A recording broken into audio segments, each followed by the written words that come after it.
Ever stopped to think that some Marvel villains actually had a good reason for what they did? But what happens when they cross the line? Today, I'm gonna show you 5 villains who were right but went way too far. Get ready to see the hero's enemies in a totally different light. Stick around and discover the hidden side of Marvel.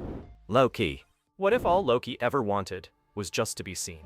Not as the god of lies, but as the true leader he believed he was. Deep down, he just wanted respect, to be noticed. But what happens when someone goes too far trying to get that? Loki, the master of tricks and manipulation, always walked that thin line between good and evil. He was never fully a villain, but never really a hero either. The truth is, behind all his schemes, what really drove him was the need to be seen. Imagine being constantly ignored, treated like a shadow, always chasing the approval of a father who never looked at you the same way. What would you do to finally earn that recognition? For Loki, the answer was simple: control, deceive, or even destroy. In War of the Realms, he faced a brutal choice: fight beside his brother Thor, or give in to a twisted version of reality. And in that moment of desperation, Loki made an extreme move. When he stabbed his own mother with a poison blade, it wasn't out of hatred. It was his way of proving a truth no one wanted to see. He always wanted to be the hero, just in his own messed up way. It sounds unforgivable, but that act actually saved her from Malekith's plans,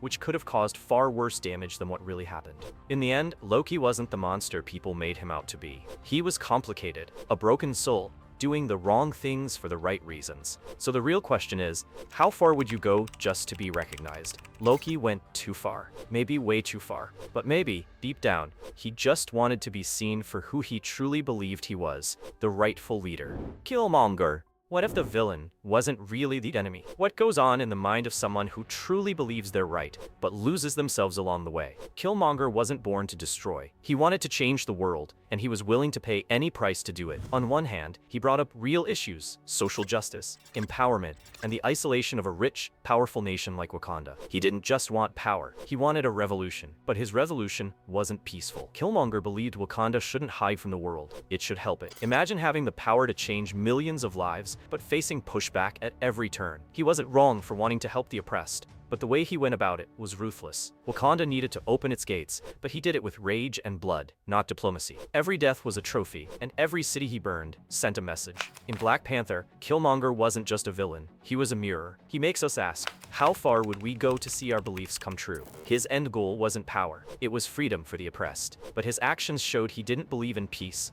only in domination. Instead of building a better future, he tore everything down around him. Killmonger reminds us that sometimes fighting for justice can turn into a fight for control, and that thin line is what makes his motives so dangerous. He wanted a fairer world, but his path led straight into chaos. So, what can we learn from that? No matter how good your intentions are, the way you choose to act can change everything. What would you do for a better world, and how far would you go to make it happen? Let me know what you think in the comments.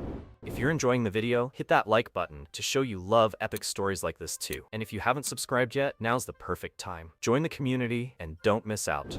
Gorr.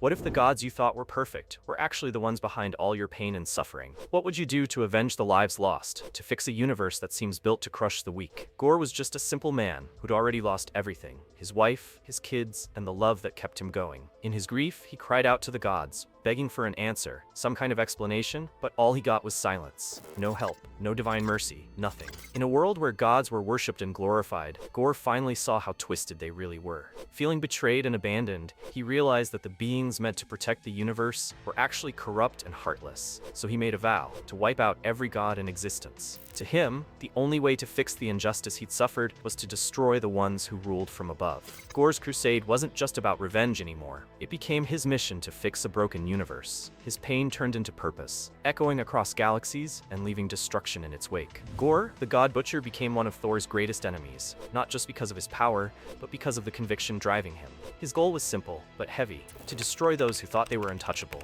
the so-called gods who ruled without empathy. Gorr didn't sit back and accept his fate. He took justice into his own hands, turning his hatred into a weapon that could bring down the divine. But in his war against the gods, maybe he lost something even greater along the way. Thanos. Thanos wasn't just a villain, he genuinely believed he was saving the universe. His goal wasn't about power or control, it was about stopping the universe from destroying itself. But in chasing the perfect solution, he lost himself, trapped in an idea that sounded simple but was fatally complicated. Known as the Mad Titan, Thanos wasn't driven purely by greed or dominance. In his twisted view, he wanted to end suffering in the most extreme way possible, by wiping out half of all life in the universe. To him, overpopulation was the root of all pain and chaos. His reasoning? Save the universe from decay and collapse by bringing it balance. But who decides what balance really is? And what happens when the solution becomes the problem? Thanos saw nobility in his mission, something no one else could understand. He didn't see himself as a tyrant, but as someone willing to carry the burden of pain and sacrifice to protect existence itself. But his flaw was believing there was a perfect answer to something that complicated. The universe couldn't be fixed with a snap of the fingers, not because he wasn't powerful enough, but because he completely misunderstood the true nature of life and death. And then came something even darker, his obsession with a being beyond understanding, Lady Death herself. That obsession twisted everything. It wasn't about saving the universe anymore. It became about earning her attention, her love, and that consumed him completely. Thanos became the image of a villain with a grand vision, one who tried to fix the universe, only to become its greatest threat. In the end, he truly believed his purpose justified everything. Magneto! He's not just the enemy of the X-Men, he's the man who walked through hell and came back fighting to make sure his people survive, no matter the cost. Magneto isn't just a villain, he's the unstoppable force born from pain and vengeance, willing to do whatever it takes to make sure mutants are never victims again. From a young age, he learned the world had no mercy for people like him. He watched his family be destroyed, and it changed his view of humanity forever. As a Holocaust survivor, Magneto didn't fear the fight. He knew fear itself was one of the strongest weapons used against those who dared to be different. That's why he didn't just rebel, he made it his life's mission to ensure the survival of his kind. To him, mutants weren't just victims, they were superior, and that superiority deserved to be respected or enforced. Fighting alongside and often against the X-Men, Magneto chose destruction more than once. He believed the only way to keep mutants safe was to dominate humanity, letting his need for control and respect consume him. He knew how cruel and intolerant humans could be, but in trying to protect his people, he ended up facing the weight of his own actions. His rage, his impulsive choices, even attacks on other mutants, they all left him haunted by guilt. What Magneto really feared wasn't humanity's power, it was losing control of his own fate. His fight wasn't just about equality, it was about making sure history didn't repeat itself. It was about salvation, whatever it took. Magneto shows us that the line between hero and villain is thinner than we like to admit. He's not just a man driven by hate, he's driven by a desperate need to protect what's left of his humanity. And even though his methods are extreme, his cause, the survival and evolution of mutant kind, has a truth that's hard to ignore, even if the way he fights for it crosses every line imaginable. If you're a fan of the powers that shape the Marvel Universe, you can't miss the videos popping up right now. Check out the Omega level mutants and see the real potential of these incredible beings. Or if the multiverse is more your thing, dive into the meaning of Marvel's multiverse terms and find out what makes worlds collide. Don't miss out, the universe is waiting for you.